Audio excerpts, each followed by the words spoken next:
Pensez comme un stratège. Produit et lu par Livre Académie. Introduction. Le problème que personne n'ose nommer. Tu n'es pas fatigué parce que tu en fais trop. Tu es fatigué parce que tu penses mal. Depuis des années, on t'a appris à forcer, à serrer les dents, à continuer même quand tout en toi dit stop. On t'a vendu l'effort comme une vertu suprême, comme si transpirer plus fort allait miraculeusement produire de meilleurs résultats. Mais regarde ta réalité. Tu t'agites, tu t'épuises, tu avances, et pourtant tu as l'impression de rester au même endroit. Ce n'est pas un manque de volonté, ce n'est pas un manque de discipline, c'est un manque de stratégie. Penser comme un stratège, ce n'est pas être plus intelligent que les autres, c'est refuser de gaspiller son énergie. C'est comprendre que chaque effort inutile te vole du temps, de la clarté et de la puissance. Le stratège ne cherche pas à impressionner. Il cherche à gagner. Il ne fait pas plus. Il fait mieux. Il observe, il analyse, il décide, puis il agit. Et quand il agit, chaque mouvement compte. Pendant que les autres courent dans tous les sens, lui avance calmement, précisément, sans bruit. Ce calme n'est pas de la faiblesse. C'est une forme de domination. La plupart des gens vivent dans la réaction permanente. Ils répondent aux urgences, aux émotions, aux pressions extérieures. Ils confondent vitesse et efficacité. Ils confondent fatigue et mérite. Ils pensent que s'arrêter, réfléchir, prendre du recul, c'est perdre du temps. En réalité, c'est exactement l'inverse. Réfléchir économise des années d'efforts inutiles. Une bonne décision prise lentement vaut 1000 actions prises dans la panique. Le problème, ce n'est pas que tu ne travailles pas assez. Le problème, c'est que tu travailles souvent dans la mauvaise direction. Ce livre audio n'est pas là pour te motiver. Tu n'as pas besoin de motivation. La motivation est instable, émotionnelle, fragile. Ce dont tu as besoin, c'est de lucidité, de structure mentale, d'un cadre de pensée qui te permet de décider juste sans t'épuiser. Ici, on ne va pas te dire de te lever plus tôt, de travailler plus dur ou de ne jamais abandonner. Ces slogans sont confortables, mais ils mentent. On va te dire comment penser avant d'agir, comment ralentir pour aller plus loin. Comment reprendre le contrôle là où tu l'as perdu, sans même t'en rendre compte. Penser comme un stratège, c'est accepter une vérité inconfortable. L'effort ne suffit pas. Il ne suffira jamais. Sans intelligence, sans vision, sans hiérarchisation, l'effort devient une prison dorée dans laquelle tu te félicites de souffrir pendant que d'autres avancent sans bruit. Le stratège ne cherche pas la reconnaissance. Il cherche l'impact. Il ne cherche pas à prouver. Il cherche à construire. Et surtout, il protège son énergie comme une ressource rare, parce qu'il sait que l'énergie gaspillée ne revient jamais. Si tu écoutes ce livre audio, ce n'est pas un hasard. C'est probablement parce que tu sens, au fond de toi, que forcer davantage ne résoudra rien. Que quelque chose doit changer, non pas dans la quantité de tes efforts, mais dans la manière dont tu prends tes décisions. Ce que tu vas entendre ici est simple, parfois inconfortable, souvent répétitif. Et c'est volontaire. La répétition est ce qui transforme une idée en réflexe. Écoute attentivement. Laisse ces mots s'installer. Et surtout, sois prêt à remettre en question la façon dont tu fonctionnes depuis des années. À partir de maintenant, on ne cherche plus à s'épuiser. On cherche à comprendre. On ne cherche plus à réagir. On cherche à anticiper. On ne cherche plus à forcer la vie. On apprend à la diriger. Bienvenue dans Penser comme un stratège. Chapitre numéro 1. Arrête de forcer, commence à comprendre. Celui qui force sans comprendre creuse sa propre fatigue. Depuis longtemps, on t'a appris à forcer. Forcer quand c'est difficile. Forcer quand tu doutes. Forcer quand tu es fatigué. Forcer quand tu ne sais plus très bien où tu vas. On t'a répété que l'effort était une preuve de valeur, presque une preuve morale. Plus tu forces, plus tu serais quelqu'un de bien. Plus tu souffres, plus tu mérites. Cette idée est profondément ancrée, et pourtant, elle est fausse. Forcer n'est pas une stratégie. Forcer est souvent une absence de stratégie. Quand tu forces, tu n'es pas en train de résoudre un problème. Tu es souvent en train de l'éviter. Tu évites de réfléchir. Tu évites de décider. Tu évites de regarder la réalité telle qu'elle est. Beaucoup de gens confondent la quantité d'efforts avec la qualité de la direction. Ils pensent que s'ils mettent assez d'énergie, le résultat finira forcément par arriver. Mais l'énergie mal dirigée ne se transforme jamais en succès. Elle se transforme en fatigue, en frustration, en usure mentale. Tu peux pousser une porte pendant des heures. Si ce n'est pas la bonne porte, elle ne s'ouvrira jamais. Et plus tu pousses, plus tu t'épuises. Forcer est devenu une valeur sociale. On admire ceux qui dorment peu, ceux qui sont toujours occupés, ceux qui n'arrêtent jamais. On confond agitation et importance. On confond stress et utilité. Pourtant, la majorité de ces efforts ne produisent pas de résultats proportionnels. Ils produisent surtout des gens fatigués, tendus, à bout de nerfs, convaincus qu'ils n'en font jamais assez. Ce n'est pas un problème d'effort, c'est un problème de lucidité. L'effort aveugle détruit la clarté mentale. L'effort aveugle est dangereux parce qu'il consomme la ressource la plus précieuse que tu possèdes, ta clarté mentale. Quand tu forces sans comprendre, ton esprit se rétrécit. Tu passes en mode survie. Tu cherches à faire plus, plus vite, sans te demander si ce plus a du sens. Tu accumules des actions pour calmer ton anxiété, pas pour avancer réellement. Tu te rassures en étant occupé. Mais être occupé n'a jamais été synonyme d'être efficace. La fatigue mentale ne vient pas du travail en lui-même. Elle vient des décisions mal pensées, des priorités floues, des directions incertaines. Elle vient du fait de devoir constamment corriger, réparer, rattraper des choix faits trop vite. Chaque décision inutile ajoute une couche de fatigue invisible. Chaque action mal orientée te coûte plus qu'elle ne te rapporte. Et au bout d'un moment, tu ne sais même plus pourquoi tu es fatigué. Tu sais juste que tu l'es. Le stratège comprend cela très tôt. Il comprend que l'effort est une monnaie rare. Il sait qu'il ne peut pas se permettre de la gaspiller. Il ne méprise pas l'effort, au contraire. Il le respecte suffisamment pour ne pas le jeter n'importe où. Avant d'agir, il cherche à comprendre le terrain. Il observe, il analyse, il hiérarchise. Il identifie ce qui est essentiel et ce qui ne l'est pas. Il élimine avant d'ajouter. Là où les autres empilent, lui simplifie. Forcer donne l'illusion du contrôle. Comprendre donne le contrôle réel. Quand tu forces, tu as l'impression de maîtriser quelque chose parce que tu es en mouvement. Quand tu comprends, tu maîtrises parce que tu sais où tu vas. C'est une différence fondamentale. L'un est bruyant et épuisant. L'autre est calme et puissant. Ralentir avant d'agir est un acte de puissance. Ralentir fait peur. Ralentir donne l'impression de perdre du temps. Dans un monde obsédé par la vitesse, celui qui ralentit passe pour quelqu'un d'hésitant, voire de faible. Mais le stratège sait que ralentir avant d'agir est l'un des actes les plus puissants qui soient. Ralentir permet de voir ce que les autres ne voient pas. Ralentir permet d'éviter des erreurs coûteuses. Ralentir permet de prendre des décisions qui tiennent dans le temps. La plupart des gens accélèrent quand ils ne comprennent plus. Ils remplissent le vide par l'action. Ils confondent urgence et importance. Ils réagissent au lieu de choisir. Le stratège fait exactement l'inverse. Quand la situation devient confuse, il ralentit encore plus. Il se donne de l'espace mental. Il accepte l'inconfort de ne pas agir immédiatement. Il sait que cette pause apparente est en réalité une préparation.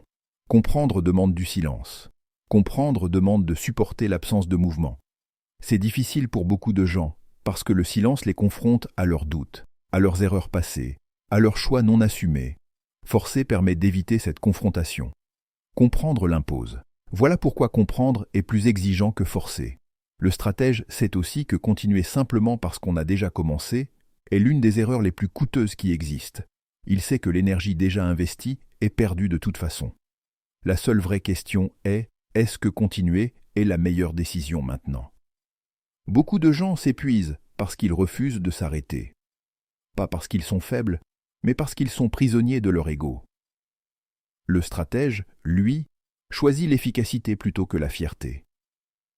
Comprendre avant d'agir, toujours. Penser comme un stratège, c'est adopter une règle simple et non négociable. Comprendre avant d'agir. Toujours.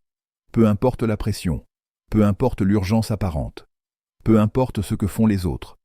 Comprendre ce que tu fais, pourquoi tu le fais, pour quel résultat réel et à quel prix. Cette clarté est une arme. Elle te protège contre l'épuisement. Elle te protège contre les décisions impulsives.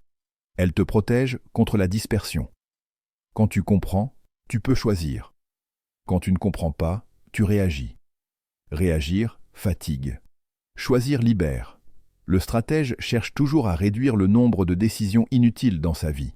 Il sait que chaque choix mal placé vole de l'énergie qui aurait pu être utilisée ailleurs. Il simplifie pour respirer. Il structure pour durer. À partir de maintenant, tu dois apprendre à interpréter ta fatigue différemment. La fatigue n'est pas toujours un signe que tu dois forcer davantage. Souvent, c'est un signal que quelque chose est mal pensé. Une direction floue. Une priorité qui n'est pas la tienne. Une décision reportée depuis trop longtemps. Le stratège écoute ces signaux. Il ne les écrase pas sous l'effort. Il les utilise pour ajuster sa trajectoire. Arrêter de forcer ne signifie pas devenir passif. Cela signifie devenir précis. Cela signifie refuser de gaspiller ta puissance mentale dans des combats secondaires. Cela signifie accepter que la clarté précède toujours l'action efficace. Le monde n'a pas besoin de plus de gens épuisés. Il a besoin de gens lucides, capables de penser avant d'agir. Retiens ceci. L'effort n'est pas ton ennemi. L'effort aveugle-les. Chaque fois que tu sens monter l'envie de forcer, fais une pause. Pose-toi. Regarde. Comprends. Parce que celui qui comprend avant d'agir avance toujours plus loin que celui qui agit sans comprendre. Et à partir de maintenant, tu n'es plus là pour t'user. Tu es là pour penser comme un stratège. Chapitre numéro 2. Décide lentement pour aller loin. La vitesse d'une décision détermine souvent la lenteur de ses conséquences. La plupart des erreurs qui ruinent une vie ne viennent pas d'un manque d'intelligence. Elles viennent de la précipitation. Des décisions prises trop vite, sous pression, sous émotion, sous fatigue. On vit dans un monde qui confond rapidité et efficacité. Répondre vite, agir vite, décider vite est devenu une norme. Mais ce que personne ne dit clairement, c'est que décider vite coûte souvent très cher. Pas immédiatement. Plus tard. Toujours plus tard. La précipitation donne l'illusion du contrôle. Quand tu décides vite, tu as l'impression d'être maître de la situation. Tu agis, tu bouges, tu réponds. Mais en réalité, tu es souvent en train de réagir. Et réagir n'a rien à voir avec décider. Réagir, c'est laisser l'environnement décider à ta place. C'est laisser l'urgence, la peur, l'opinion des autres ou la pression sociale orienter ton choix. Le stratège refuse ce mécanisme. Il sait que toute décision prise dans l'urgence est une décision prise sous contrainte. Décider lentement n'est pas un luxe. C'est une nécessité. Les décisions importantes façonnent ta trajectoire pendant des années. Travail, relations, projets, orientation majeure. Les prendre dans la précipitation revient à parier ton avenir sur un instant émotionnel. Et l'émotion est un très mauvais stratège. Elle veut du soulagement immédiat, pas des résultats durables. Moins de décisions, mais de meilleure qualité. Les gens pensent qu'ils sont fatigués parce qu'ils travaillent trop. En réalité, ils sont fatigués parce qu'ils prennent trop de décisions inutiles. Chaque choix consomme de l'énergie mentale. Chaque micro-décision grignote ta clarté. Le stratège comprend très vite que la qualité de sa vie dépend directement de la qualité de ses décisions, pas de leur quantité. Il cherche donc à en réduire le nombre. Décider lentement, ce n'est pas hésiter indéfiniment, c'est filtrer. C'est refuser de donner ton attention à ce qui n'a pas d'impact réel. C'est accepter que tout ne mérite pas une décision immédiate. La plupart des problèmes se résolvent seuls si tu ne paniques pas. La plupart des opportunités ne sont pas aussi urgentes qu'on te le fait croire. La majorité des urgences sont artificielles. Le stratège observe un principe simple. Ce qui est vraiment important supporte d'être réfléchi. Ce qui exige une réponse immédiate est souvent secondaire. En ralentissant volontairement, il force la clarté à apparaître. Il laisse retomber la pression. Il laisse les émotions se calmer. Et quand il décide juste. Beaucoup de gens se piègent eux-mêmes parce qu'ils veulent aller vite pour se débarrasser de l'inconfort. Ils décident pour ne plus ressentir le doute. Mais décider pour se soulager n'est pas décider intelligemment. C'est se débarrasser d'un malaise temporaire au prix de conséquences durables. Le stratège accepte l'inconfort du doute pour éviter la douleur de la mauvaise décision. Décider lentement, c'est décider froidement. La lenteur stratégique permet une chose essentielle, La distance émotionnelle. Plus une décision est importante, plus elle doit être prise à froid. À chaud, tu choisis ce qui te rassure. À froid, tu choisis ce qui fonctionne. Le stratège ne cherche pas à se sentir bien immédiatement. Il cherche à être aligné sur le long terme. Décider lentement permet d'observer les faits plutôt que les impressions, de distinguer ce qui est urgent de ce qui est important, de comprendre les conséquences invisibles d'un choix, de mesurer le coût réel d'une décision, pas seulement son bénéfice apparent. Beaucoup de décisions séduisantes sur le moment deviennent des fardeaux lourds à porter avec le temps. Le stratège se pose toujours les mêmes questions, encore et encore, jusqu'à ce que la réponse soit claire. Est-ce que cette décision m'apporte de la stabilité ou du chaos? Est-ce qu'elle simplifie ma vie ou la complique? Est-ce qu'elle me rapproche de ce que je veux vraiment ou est-ce qu'elle me maintient occupé? Ces questions paraissent simples, mais elles éliminent une quantité massive de mauvais choix. Décider lentement, c'est aussi accepter que certaines décisions doivent être refusées.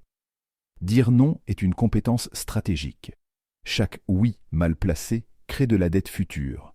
Dette de temps, dette d'énergie, dette mentale. Le stratège comprend que refuser aujourd'hui, c'est se protéger demain. Et se protéger est une forme d'intelligence. Le long terme récompense toujours les esprits calmes. Penser comme un stratège, c'est penser en trajectoire, pas en instant. Le long terme n'est pas une abstraction, c'est une somme de décisions bien prises.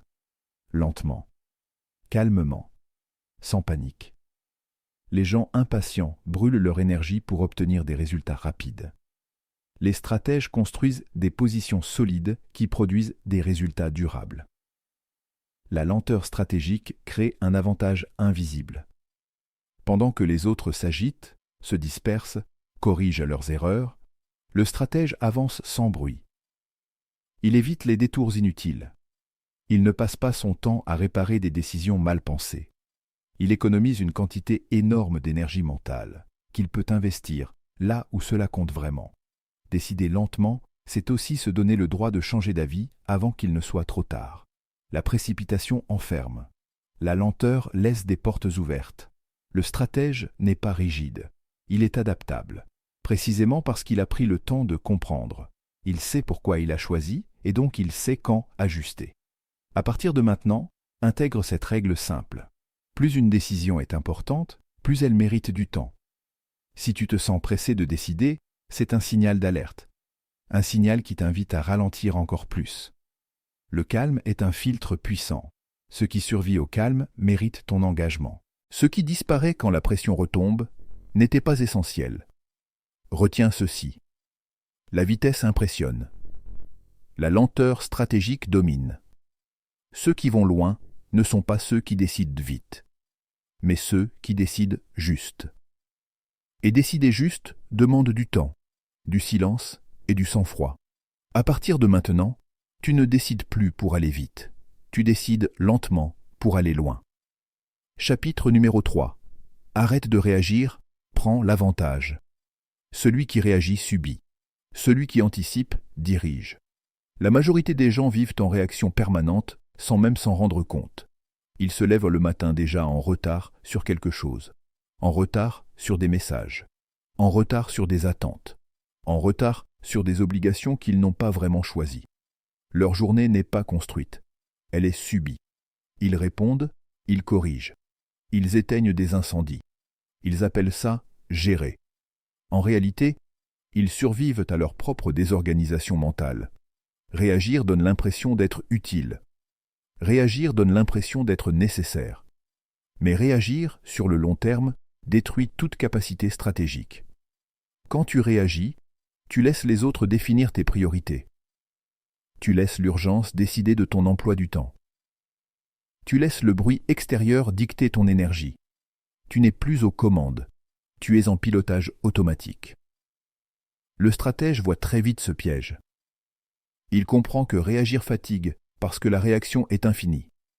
Il y aura toujours un message de plus, un problème de plus, une urgence de plus. Réagir ne crée jamais de stabilité. Cela crée une agitation constante, un stress de fond, une sensation permanente de courir derrière quelque chose. Et cette sensation, à long terme, épuise plus sûrement que n'importe quelle charge de travail. Arrêter de réagir n'est pas un luxe réservé à quelques privilégiés. C'est une nécessité mentale. Tant que tu réagis, tu n'as pas de vision. Tu n'as que des réponses. Et une vie faite uniquement de réponses est une vie contrôlée par l'extérieur. Anticiper change complètement la dynamique. Anticiper, c'est reprendre le pouvoir. Anticiper, c'est décider à l'avance de ce qui mérite ton attention et de ce qui ne la mérite pas. Le stratège ne se demande pas comment répondre à tout. Il se demande comment éviter d'avoir à répondre. Il organise son environnement pour réduire le nombre de réactions nécessaires. Il supprime les sources inutiles de bruit. Il structure son temps. Il crée des règles simples qui remplacent des centaines de micro-décisions. L'anticipation n'est pas de la rigidité, c'est de la liberté. Plus tu anticipes, moins tu es prise au dépourvu. Plus tu anticipes, moins tu dépenses d'énergie mentale à gérer l'imprévu. Cela ne veut pas dire que tout est sous contrôle. Cela veut dire que ce qui arrive n'est pas toujours une surprise. Le stratège pense en scénario. Il se demande ce qui est probable, pas ce qui est idéal. Il prépare des réponses avant que les problèmes n'apparaissent. Il ne cherche pas à tout prévoir, mais à réduire l'impact de ce qui peut arriver. Cette approche change radicalement la manière dont tu vis les événements. Tu passes d'un état de tension permanente à un état de vigilance calme. Anticiper, c'est aussi accepter que certaines difficultés sont inévitables. Le stratège ne cherche pas à éliminer tous les problèmes. Il cherche à éviter ceux qui sont inutiles. Il choisit ses combats. Il ne gaspille pas son énergie sur des conflits secondaires, des débats stériles, des urgences artificielles. Il garde son énergie pour ce qui compte vraiment. La réaction est émotionnelle, la stratégie est rationnelle. Quand tu réagis, tu es guidé par l'émotion. Peur, colère, stress, impatience. Ces émotions ne sont pas mauvaises en soi, mais elles sont de très mauvais conseillers. Elles cherchent un soulagement immédiat, pas une solution durable. Réagir sous l'émotion te fait souvent choisir ce qui apaise sur le moment et complique plus tard. Le stratège apprend à créer un espace entre le stimulus et la réponse. Cet espace est sa plus grande arme. Dans cet espace, il observe, il analyse, il décide. Là où les autres répondent immédiatement, lui attend. Et cette attente n'est pas de la passivité, c'est une prise d'information, une récupération de contrôle. Plus une situation est émotionnellement chargée, plus le stratège ralentit. Il sait que c'est précisément dans ces moments-là que les erreurs coûtent le plus cher. Il ne cherche pas à gagner sur le moment. Il cherche à ne pas perdre sur le long terme. Cette discipline mentale est rare, mais elle crée un avantage massif. Arrêter de réagir demande de supporter l'inconfort. L'inconfort de ne pas répondre tout de suite. L'inconfort de laisser une situation ouverte. L'inconfort de ne pas satisfaire immédiatement les attentes des autres. Mais cet inconfort est temporaire. Les conséquences d'une réaction mal pensée, elles, peuvent durer des années. Prendre l'avantage, c'est réduire le chaos. Le stratège ne cherche pas l'intensité, il cherche la stabilité. Il comprend que le vrai pouvoir n'est pas dans la capacité à gérer le chaos, mais dans la capacité à le réduire. Chaque élément chaotique dans ta vie consomme de l'énergie mentale. Chaque imprévu mal géré te fatigue plus que tu ne le réalises. Prendre l'avantage, c'est structurer ta vie de manière à ce que moins de choses puissent te déséquilibrer. C'est mettre en place des routines simples, des règles claires, des limites non négociables. Ce cadre n'est pas une prison, c'est une protection. Plus ton cadre est solide, moins tu as besoin de réagir. Le stratège comprend que tout n'a pas la même importance. Il hiérarchise. Il sait que certaines choses peuvent attendre, d'autres non. Cette hiérarchisation lui permet de rester calme quand les autres paniquent. Il voit clair quand les autres sont submergés. Et cette clarté lui donne un avantage décisif. À partir de maintenant, observe honnêtement ton comportement. Combien de fois par jour réagis-tu sans avoir réellement choisi? Combien de fois laisses-tu des éléments extérieurs diriger ton énergie? Chaque réaction inutile est une fuite de puissance. Chaque anticipation est une récupération de contrôle. Retiens ceci. Réagir est facile. Anticiper demande de la discipline. Mais celui qui anticipe vit dans un monde plus stable, plus calme, plus maîtrisé. À partir de maintenant, tu ne vis plus en réaction. Tu construis des positions d'avance, tu réduis le chaos, tu prends l'avantage. Et cet avantage, silencieux et constant, est la marque de celui qui pense comme un stratège. Chapitre numéro 4. Protège ton énergie comme une ressource stratégique. L'énergie gaspillée ne revient jamais. La plupart des gens parlent d'énergie comme s'il s'agissait d'un état émotionnel. Ils disent qu'ils manquent d'énergie, qu'ils ne sont pas motivés, qu'ils n'ont pas la force. En réalité, l'énergie n'est pas une question de motivation, c'est une question de gestion. Tu n'es pas vidé parce que tu manques de volonté. Tu es vidé parce que tu dépenses ton énergie n'importe comment. Tu la laisses fuir par des décisions inutiles, des conflits évitables, des engagements mal choisis. Le stratège comprend une chose essentielle très tôt. L'énergie est un capital limité. Tu en as une quantité finie chaque jour. Et ce capital, une fois dépensé, ne se reconstitue pas immédiatement. Tu peux dormir, tu peux te reposer, mais l'énergie mentale gaspillée dans des combats inutiles laisse toujours des traces. Elle use, elle érode la clarté, elle diminue ta capacité à décider juste. Les gens pensent qu'ils doivent produire plus d'énergie. Le stratège, lui, cherche d'abord à en perdre moins. Il sait que la majorité de la fatigue vient de fuites invisibles. Discussions stériles, obligations auto-imposées, tensions non résolues, décisions reportées. Tout cela consomme de l'énergie en permanence, même quand tu ne fais rien, même quand tu te reposes. C'est une fatigue de fond, sourde, constante. Protéger ton énergie commence par changer ton regard. Tu dois arrêter de voir l'énergie comme quelque chose que tu dois créer, et commencer à la voir comme quelque chose que tu dois défendre. Chaque fois que tu dis oui sans réfléchir, tu dépenses de l'énergie future. Chaque fois que tu acceptes une situation qui te vide, tu contractes une dette mentale. Le stratège refuse ses dettes. Tout ce qui t'épuise n'est pas forcément difficile.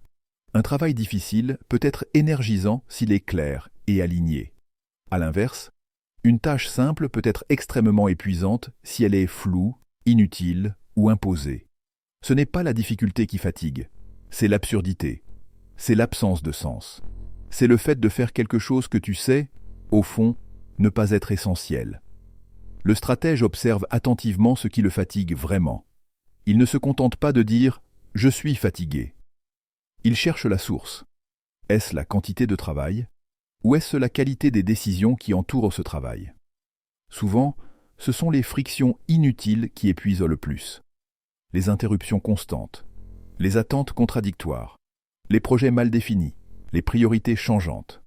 La fatigue est souvent un message qui dit « quelque chose n'est pas à sa place ». Le stratège écoute ce message. Il ne le couvre pas avec du café, de la motivation artificielle ou de la distraction. Il ajuste le système. Il supprime ce qui n'est pas nécessaire. Il clarifie ce qui est flou. Il simplifie ce qui est inutilement complexe. Protéger ton énergie. C'est aussi accepter que tout ne mérite pas ton implication émotionnelle.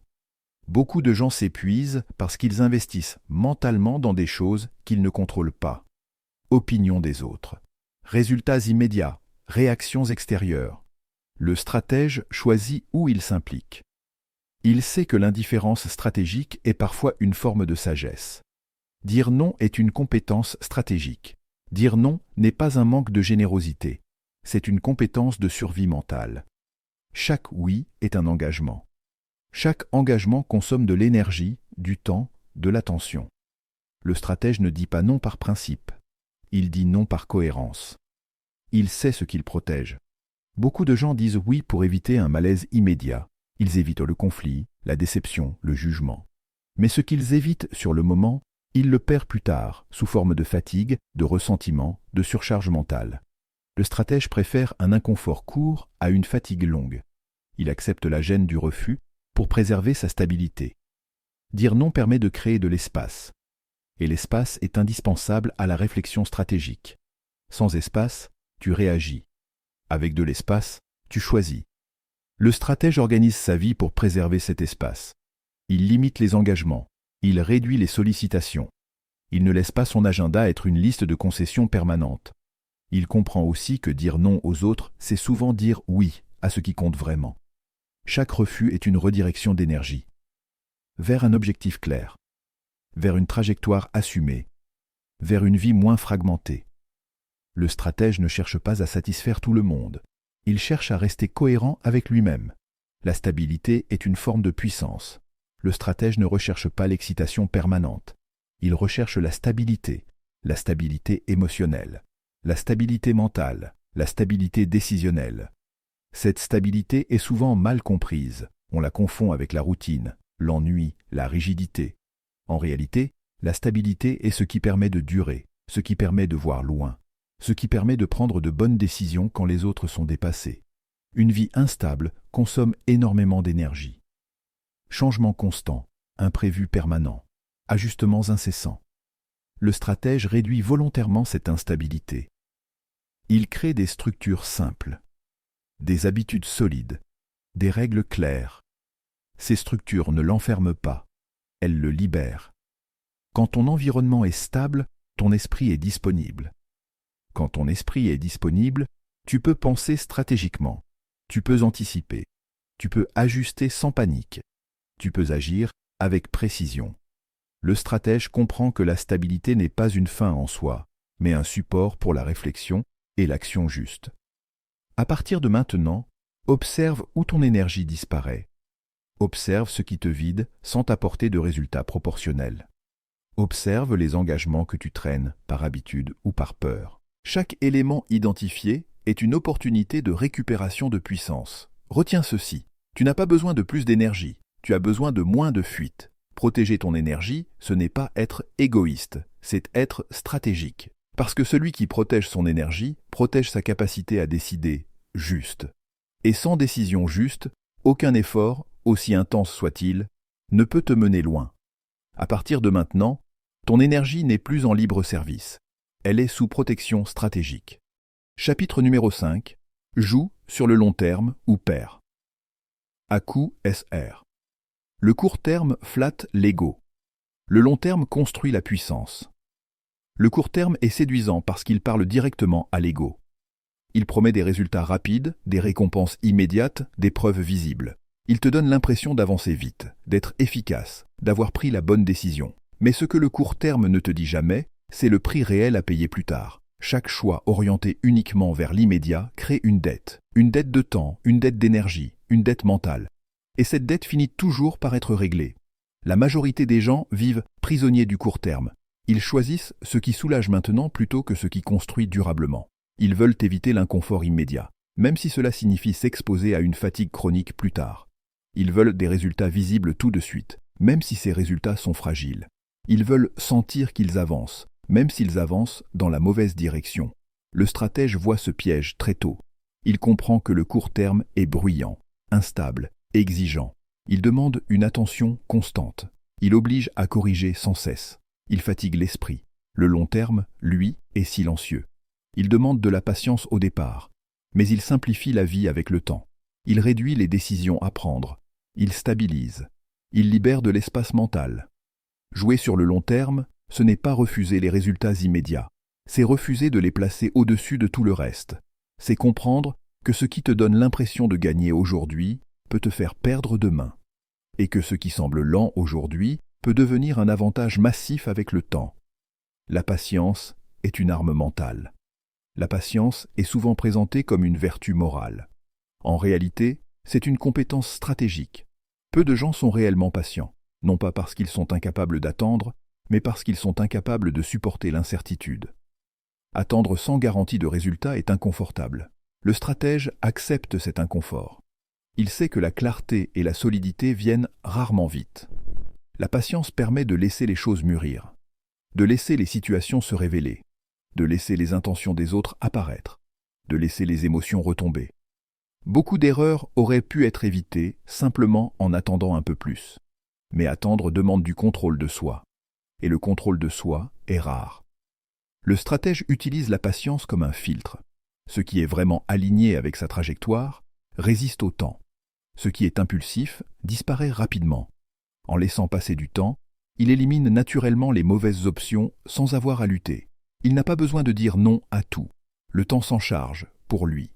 Jouer sur le long terme, c'est aussi accepter que certains résultats ne soient pas immédiatement visibles.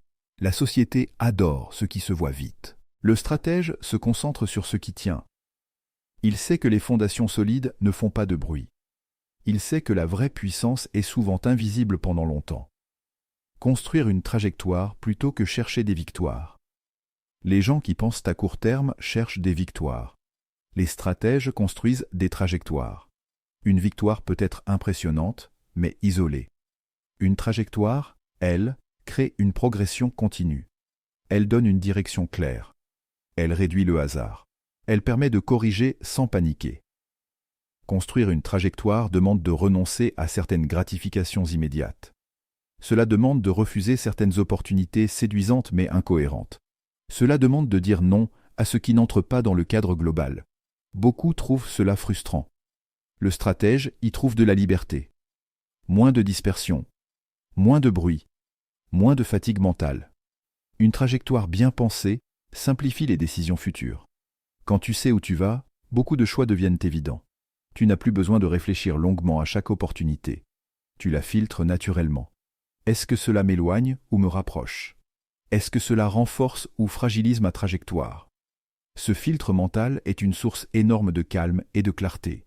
Le stratège comprend aussi que la trajectoire n'est pas figée. Elle peut évoluer, mais elle n'est jamais abandonnée à la moindre difficulté. Il distingue clairement l'ajustement intelligent de l'abandon impulsif. Il ajuste quand c'est nécessaire. Il persévère quand c'est juste. Cette nuance fait toute la différence. Le long terme crée un avantage cumulatif. Le long terme a une propriété que le court terme n'a pas. L'effet cumulatif. Chaque bonne décision s'ajoute aux précédentes. Chaque structure bien pensée facilite les suivantes. Chaque effort bien placé produit des bénéfices qui se prolongent dans le temps. Le stratège joue ce jeu-là. Il ne cherche pas l'exploit ponctuel. Il cherche l'accumulation silencieuse. Cet avantage cumulatif est invisible pour ceux qui regardent de l'extérieur. Ils ne voient que le résultat final. Ils ne voient pas les années de décisions calmes, cohérentes, parfois ennuyeuses. Ils parlent de chance, de talent, de facilité. Ils ne voient pas la discipline mentale qu'il a fallu pour rester sur le long terme quand tout poussait à la dispersion. Le stratège accepte d'être en décalage avec le rythme dominant. Il accepte de ne pas suivre toutes les tendances. Il accepte de ne pas répondre à toutes les sollicitations. Il accepte de paraître lent aux yeux des impatients. Il sait que ce décalage est précisément ce qui lui donne un avantage. À partir de maintenant, tu dois intégrer une idée simple. Si une décision ne tient pas sur le long terme, elle n'est pas stratégique. Peu importe à quel point elle est séduisante aujourd'hui. Peu importe à quel point elle soulage immédiatement. Le long terme est ton allié si tu sais l'utiliser. Il est impitoyable si tu l'ignores. Retiens ceci. Ceux qui gagnent durablement ne cherchent pas à aller vite. Ils cherchent à durer. Ils construisent des systèmes plutôt que des coups. Ils protègent leur énergie, leur clarté et leur trajectoire. Et pendant que les autres s'épuisent à courir après le court terme, eux avancent calmement, méthodiquement, sans bruit. À partir de maintenant, tu ne joues plus pour impressionner. Tu joues pour construire. Tu joues sur le long terme. Et sur le long terme, le stratège gagne toujours. Conclusion. Tu es arrivé au bout de ce livre audio, et si tu as écouté jusqu'ici, ce n'est pas un hasard. Ce n'est jamais un hasard quand quelqu'un commence à remettre en question la manière dont il pense, décide et agit. Ce que tu viens d'entendre n'est pas une méthode miracle. Ce n'est pas une recette rapide. C'est un changement de posture mentale. Une façon radicalement différente de te positionner face à ta vie. Tu as compris une chose essentielle. L'effort n'est pas le problème. La précipitation n'est pas la solution. La réaction n'est pas une stratégie. L'épuisement n'est pas une preuve de valeur. Ce qui fait la différence, ce n'est pas combien tu fais. C'est comment tu penses avant de faire. Penser comme un stratège, c'est refuser de gaspiller ta puissance dans le bruit, l'urgence et l'agitation. Le stratège n'est pas celui qui court le plus vite. C'est celui qui sait quand avancer, quand ralentir et quand s'arrêter. C'est celui qui décide lentement pour aller loin. C'est celui qui anticipe au lieu de subir. C'est celui qui protège son énergie comme un capital rare. C'est celui qui joue sur le long terme quand les autres s'épuisent à courir après l'immédiat. Si tu ne devais retenir qu'une seule chose, retiens celle-ci. Chaque fois que tu te sens obligé de forcer, pose-toi la question. Est-ce que je force parce que c'est stratégique ou est-ce que je force parce que je ne sais pas quoi faire d'autre? Chaque fois que tu te sens pressé de décider, ralentis. Chaque fois que tu te surprends à réagir, prends du recul. Chaque fois que ton énergie s'épuise, cherche la fuite avant de chercher plus d'efforts. Penser comme un stratège, ce n'est pas devenir froid ou distant. C'est devenir lucide. C'est choisir la clarté plutôt que l'agitation. C'est préférer le calme à la panique. C'est accepter d'être patient dans un monde impatient. C'est accepter de construire quand d'autres cherchent à briller. Ce choix n'est pas spectaculaire. Il est puissant. Maintenant, l'essentiel commence. Ce livre audio n'a aucune valeur si tu le ranges dans ta tête comme un simple contenu de plus. Ne cherche pas à tout appliquer d'un coup. Ce serait encore une forme de précipitation. Commence par une seule chose. Une seule décision. Une seule situation où tu choisis de penser avant d'agir. Une seule occasion où tu refuses de forcer. Une seule fois où tu prends le temps de comprendre. Réécoute ce livre audio. Pas pour te motiver, pour laisser ces idées s'ancrer. La répétition crée le réflexe. Et le réflexe crée le changement. À force d'écouter, tu commenceras à sentir le moment précis où tu t'apprêtais à forcer. Et à cet instant-là, tu feras autre chose. Tu t'arrêteras, tu observeras, tu décideras. Le monde est rempli de gens épuisés qui font beaucoup et avancent peu. Deviens quelqu'un de calme qui fait moins, mais juste. Deviens quelqu'un qui n'a pas besoin de prouver. Deviens quelqu'un qui construit sans bruit. Deviens quelqu'un qui joue sur le long terme. À partir de maintenant, ne cherche plus à t'user. Cherche à comprendre. Ne cherche plus à réagir. Cherche à anticiper. Ne cherche plus à aller vite. Cherche à aller loin. C'est ça, penser comme un stratège. Et quand tu penses comme un stratège, tu ne t'épuises plus. Tu avances.